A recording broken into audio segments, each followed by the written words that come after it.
मराठा आरक्षणावर शरद पवार यांनी मोठं विधान केलंय। घटनेत बदल करण्याची भूमिका घेतली तरच मराठा आरक्षणाचा प्रश्न सुटू शकतो असं पवारांनी म्हटलंय।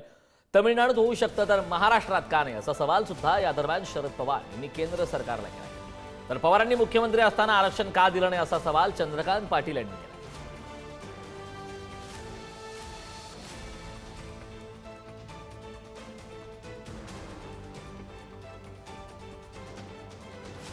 कोलकाताचे काही निकाल आहे 50%च्या 52%च्या पेक्षा अधिक आरक्षण नको होईल। पण दुसऱ्या बाजूला तामिळनाडूसारखं राज्य आहे की त्या राज्यामध्ये 72% आरक्षण दिले आणि ते 72% आरक्षण सुप्रीम कोर्टात टिकलं। त्या संबंधीची भूमिका सुप्रीम कोर्टाने वेगळी केली। त्यानंतर सुप्रीम कोर्टाचे अन्य दर्जा आहे की आरक्षणाचे विरोधी आहेत, पण हा निकाल शेवटी घ्यायचा होता।